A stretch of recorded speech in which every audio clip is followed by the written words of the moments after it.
Yeah, we have time for one more quick thing.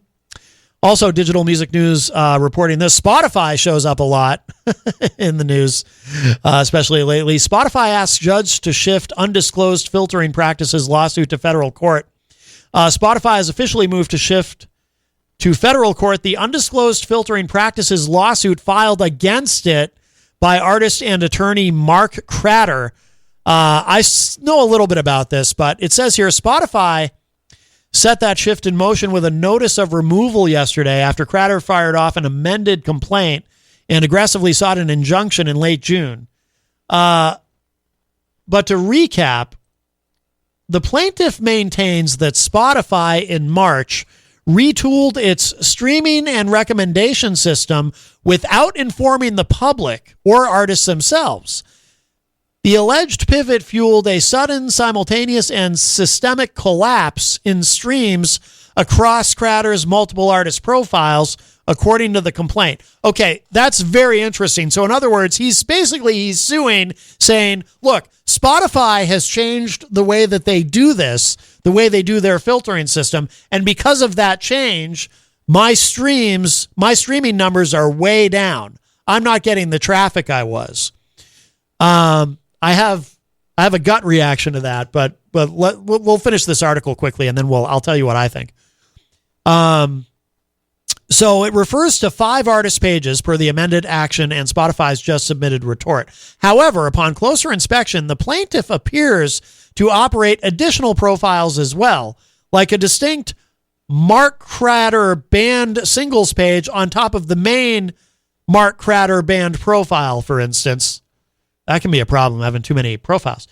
And with actual consumption data factoring prominently into the action, Kratter is accusing Spotify of making the relevant changes to boost major label catalogs at the expense of indies. Now, Spotify has weighed in on the suit and filed to shift the showdown from the Stamford Superior Court to the U.S. District Court for the District of Connecticut. There's more here about that specifically, about what Kratter is trying to do in terms of moving the case to the U.S. District Court. I just would say, though, I'm not sure. I'm not someone who wants to defend Spotify, but I don't know. Can you, if you're an artist and you have your music on a platform and that platform changes something about how the algorithm works, how their search functions work, how their filtering works in this case, can you then sue them for that because they've damaged you in some way? I am pretty skeptical. I don't want to say this is frivolous, but I don't know. I kind of do want to say this is frivolous. I mean, first of all, these platforms, and I don't have much experience directly with Spotify because I haven't been releasing my own music, but I mean, I have some experience with YouTube. They're always changing their rules and how things work and what shows up and what doesn't in searches and et cetera, and how the algorithms work. They're always changing things. So is Facebook, so is a lot of these platforms. But, and in the case of YouTube, a lot of creators, a lot of podcasters have been damaged in many different ways, in many different instances over the years by YouTube specifically. And I've had my problems and complaints about YouTube. But I don't know. I mean, to actually sue one of these platforms for changing how they do things, I mean, it's not as though, I would assume, it's not as though somebody sat in a room at Spotify and said, let's really screw over Mark Kratter.